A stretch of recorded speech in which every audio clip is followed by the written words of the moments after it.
जुबा खुले तो क्या बोले, अनुमान रहे तो अच्छा है। जुबा खुले तो क्या बोले, अनुमान रहे तो अच्छा है।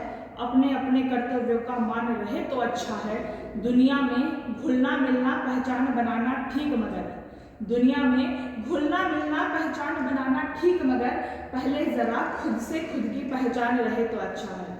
मैं वर्षा प्रजापत आप सभी को वंदन करती हूँ, आपका अभिनंदन करती हूँ। राष्ट्र निर्माण में युवाओं की भूमिका, इस विषय पर विचार करने से पहले, इस विषय पर मनन करने से पहले हमें ये जानने की जरूरत है कि ये शुभ्र ज्योत्सना, इस शस्य श्यामलाम, इस भारत भूमि ने किन युवाओं को पैदा किया है।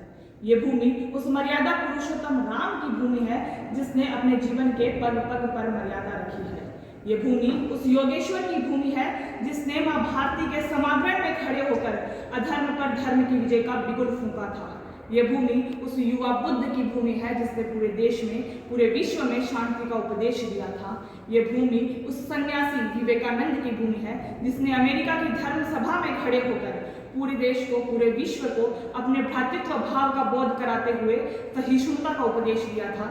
ये भूमि उस वीर भगत सिंह की भूमि है जिसने इस देश की स्वाधीनता के लिए इंकलाब के नारे को बुलंद करते हुए पूरे अपनी जीवन की बलि चढ़ा दी, अपनी प्राणों की आहुति दे दी। और ये देश हमारे और आप जैसे 30 करोड़ युवाओं की धरती है जिसने इस देश को विश्व के तमाम शक्तिशाली राष्ट्रों के समकक्ष लाकर खड़ा कर दिया है। निश्चित ही हमारे देश के युवाओं ने तरक्की की है, उन्नति की है, लेकिन प्रश्न ये उठता है कि राष्ट्र निर्माण के लिए युवा ही क्यों?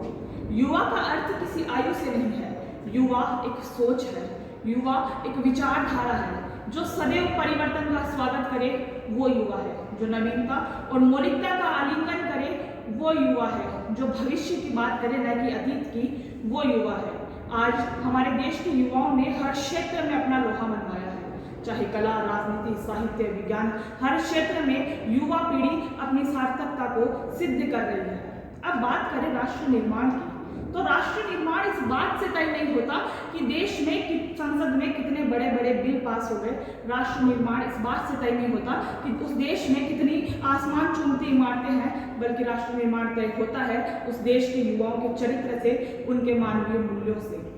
पर अफसोस कि जिस देश के युवा को इस स्थिर पड़े समाज में चेतना लानी थी, जिन युवाओं को समाज से सांप्रदायिकता और जातिवाद की बेड़ियों को तोड़ना था, जो युवा समाज का, भारत का भाग्य विधाता था, वो आज भारत के दुर्भाग्य का कर्ता बन चुका है। जो आज पश्चिमी दर्शन से प्रभावित हो रहा है, वो युवा आज उन्मुक्तवाद की विलासिताओं में लिप्त है। जिस युवा के कंधों पर जिम्मेदारी थी राष्ट्र निर्माण की, राष्ट्र दायित्व की, समाज निर्माण की, वो युवा आज अंधविश्वास की बेसाखियों के सहारे चलने लगा है। आज कोई भी युवा अपनी जिंदगी में अगर फेल होता है तो वो अपनी फेलियर की जिम्मेदारी खुद कभी नहीं लेता। वो दुनिया को ब्लेम करेगा, वो टीचर को ब्लेम करेगा, अपने माता पिता को ब्लेम करेगा, वो सबको ब्लेम करेगा, अपने भाग्य को, नक्षत्र को, सिवाय खुद के। अपनी अगर उसकी कुंडलियां मिलवाएगा, वो अपनी जाके पत्रियां निकलवाता रहेगा, और अगर उनमें कुछ गड़बड़ हुई तो कहेगा कि हाँ, मेरे सितारे मेरे साथ काम नहीं कर रहे थे। फिर भाग्य का इधर उधर ज्योतिषियों के पास में उनसे कुंडलियां निकलवाता रहेगा। आज आप देखिए कि हमारे मीडिया ने हिंदुस्तान का सबसे ज्यादा नुकसान किया है। टीवी पे कोई एक बाबा आके बैठता है तिलक लगा के कि होरोस्कोप, फिर बोलता है कि बेटा तुम्हारा नाम बताओ, कहाँ रहते हो, जन्म तिथि बताओ, तुम्हारा नाम क्या है, काम क्या करते हो, कि गुरुजी मालूम नहीं, कोई बात नहीं हम निकाल लेंगे। फिर वो बेटा कुछ टिक टिक टिक टिक टिक करेगा और 2-5 मिनट बाद बोलेगा कि बेटा तुम्हारा ये घर दूसरे घर पे बैठा है, दूसरा घर तीसरे घर पे बैठा है, तीसरा घर चौथे घर पे बैठा है। अरे दूसरा तीसरे के बैठेगा तो कुछ ना कुछ तो होगा ही भाई, नेचुरली प्रॉब्लम हो रही है। फिर पुत्र दोष है, पत्नी दोष है, भाई दोष है, ये दोष है, वो दोष है, तुम्हारे ऊपर शनि चढ़ गया है। तो बोले शनि को उतारने का उपाय बताओ। तो बोला उपाय ये है कि एक काम करो, एक काला कपड़ा लो, उसमें काली दाल डालो, फिर उसे काजल लगाओ, फिर एक काले बाला वाला आदमी खोजो, उसके ऊपर खोपड़ी से 6 बार उसको घुमाओ, फिर काला कुत्ता खोजो, काला बर्तन खोजो। अरे सब खेल तमाशा हो रहा है। आप मुझे एक चीज बताइए, शनि को उतारना चढ़ाना अगर इतना ही आसान है तो शनि को अमेरिका क्यों नहीं भेज देते? शनि को उतारना चढ़ाना अगर इतना ही आसान है तो चढ़ाओ सभी टेररिस्टों पर, सबको खत्म करो, सबको भस्म करवा दो। प्रॉब्लम कहाँ है? आज हम देख रहे हैं कि टीवी पे कोई बाबा आके समस्याएं सुन रहे हैं, और अब तो इतने एडवांस बाबा हो गए हैं कि सिर्फ जन्म तिथि बताओ, आपकी समस्या भी हम बताएंगे, उसका समाधान भी हम बताएंगे। अरे उस इंसान को इतने टाइम से अपनी समस्या नहीं पता चल रही, आप सिर्फ उसकी जड़ किसी से उसको बता दोगे। अब किसी से पूछ रहे हैं कि बताओ तुम्हारी समस्या क्या है, क्या जलेबी खाई थी कि नहीं खाई, अरे आज मंगलवार था जलेबी खानी थी, समस्या टल जाती। दूसरे से पूछने हैं गोलगप्पे खाए थे कि हाँ खाए थे, चटनी खाई थी कि हाँ खाई थी, खट्टी या मीठी कि जी खट्टी, अरे आज शुक्रवार को खट्टी चटनी नहीं खानी थी, यही तो प्रॉब्लम हो रही है। और हम लोग पैसे दे रहे हैं इन सब चीज के लिए। जिन बाबाओं को, जिन गुरुओं को जेल में बंद होना चाहिए, हम उनके पैर पकड़ रहे हैं।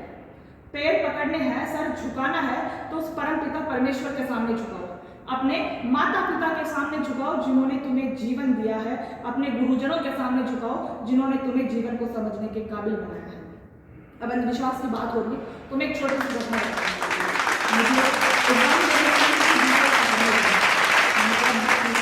मैं पीछे बैठ के अपनी कोई बुक पढ़ रही थी कि अचानक ड्राइवर ने बहुत तेज ब्रेक लगाया। मैंने कहा क्या हुआ भाई? तो बोलता है कि बिल्ली रास्ता काट गई। तो मैंने कहा क्या होगा? बोला कुछ देर रुकना पड़ता है क्योंकि कहते हैं अब शगुन होता है तो नुकसान हो जाएगा। मैंने कहा मेरी ट्रेन छूट गई तो पक्का नुकसान हो जाएगा। उसने गाड़ी नहीं चल रही। तो मैंने कहा कि कितनी देर तक गाड़ी रोकोगे? तो बोला जब तक कोई दूसरा नहीं निकल जाए। तो मैंने कहा फिर तो उसका नुकसान हो जाएगा। तो बोला वो उसकी दिक्कत, उससे मुझे क्या प्रॉब्लम? That is problem.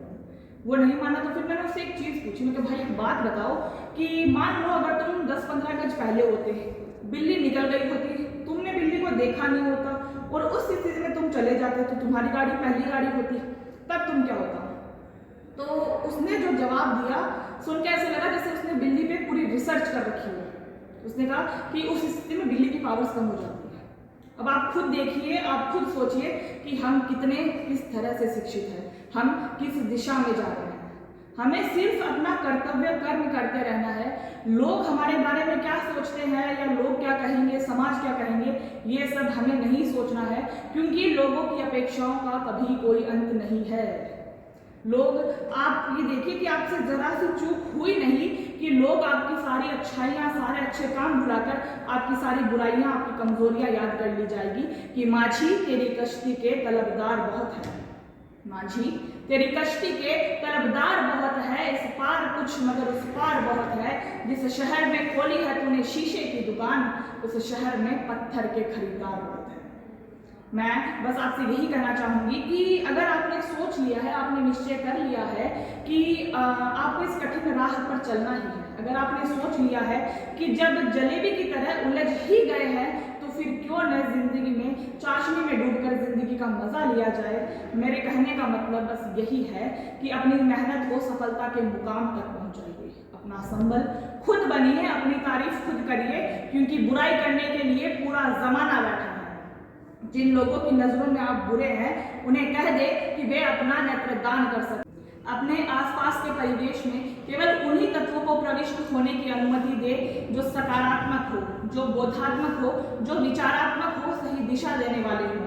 अन्यथा आपके मस्तिष्क में ईर्ष्या, द्वेष, क्रोध के रासायनिक दुष्प्रभाव दिखने लगेंगे जो कि सोने की थाली में पीतल के लेप जैसे अशोभनीय लगने लगेंगे। कि हम 57 की तलवारों का चमचम करता आलोक बने, हम 57 की तलवारों का चमचम करता आलोक बने, हम महाराणा प्रताप की हल्दी घाटी की वो भाले की नोक बने, हम गीत बने, संगीत बने, शब्दों के गहरे छंद बने, हम गीत बने, संगीत बने, शब्दों के गहरे छंद बने, सिद्धांत शून्य का दे करके इस सृष्टि के प्रारूध बने। राम कृष्ण ब्रह्मा महेश, राम कृष्ण ब्रह्मा महेश, हम महावीर से बुद्ध बने, हम दधीचि जैसे ज्ञानी थे, हम दुर्वासा से बुद्ध बने। आज मैं यहाँ वक्ता की भूमिका का निर्माण कर रही हूँ, आप अतिथि की भूमिका का निर्माण कर रहे हैं और कुछ लोग श्रोता की भूमिका का निर्माण कर रहे हैं। इस हिंदुस्तान के 130 करोड़ लोगों ने जिस दिन अपनी भूमिका को पहचान कर उसका निर्वहन करना वो प्रारंभ कर दे तो हमारा राष्ट्र निर्माण उसी समय प्रारंभ हो जाएगा। मेरे विचारों में हमारा राष्ट्र निर्माण तब संभव होगा जब इस देश में महिलाओं की पूजा नहीं, उनकी इज्जत की जाएगी। राष्ट्र निर्माण तब संभव होगा जब हम जातिगत आरक्षण पर नहीं बल्कि सामाजिक शक्तिकरण पर बात करेंगे। राष्ट्र निर्माण तब संभव होगा जब स्वच्छता अभियान में केवल सरकार नहीं बल्कि सड़क पर चलने वाला प्रत्येक नागरिक हाथ बताएगा, स्वच्छ भारत स्वस्थ भारत को दिल से अपनाएगा। और असल मायने में हमारा राष्ट्र निर्माण तब संभव होगा जब एक गरीब बच्चा मध्याह्न भोजन के लिए नहीं बल्कि ज्ञानार्जन के लिए सरकारी स्कूल की चौखट पर कदम रखेगा। जिस दिन इस राष्ट्र के प्रत्येक शिक्षक ने सीएल व पीएल से अतिरिक्त अपनी छुट्टियों के बारे में सोचना बंद कर देगा, जिस दिन इस राष्ट्र का प्रत्येक चाणक्य अपने गुरुकुल की अस्मिता को रक्षित कर लेगा, जिस दिन इस राष्ट्र का प्रत्येक राजनेता पूर्णतया निष्ठा के साथ में राजपथ जनपद से लेकर राजपथ तक का सफर तय कर लेगा, और जिस दिन इस राष्ट्र की प्रत्येक न्यायालय की प्रत्येक खंडपीठ में बैठा प्रत्येक न्यायाधीश निष्पक्षता पूर्वक न्याय कर लेगा, उस दिन मेरा देश विकसित ही नहीं अपितु विश्व राष्ट्र की श्रेणी में अग्रसर होगा। कि संसाधनों का सेतु बनाकर देश को विकास दिलाना चाहती हूँ, हाँ मैं राष्ट्र निर्माण करना चाहती हूँ। कि उस घर आई उस नई नवेली दुल्हन को मैं लक्ष्मी समान दर्जा दिलाना चाहती हूँ, हाँ मैं राष्ट्र निर्माण करना चाहती हूँ। आरक्षण की इस दौड़ में बेटियों को माँ की गर्भ में ही आरक्षण दिलाना चाहती हूँ, हाँ मैं राष्ट्र निर्माण करना चाहती हूँ।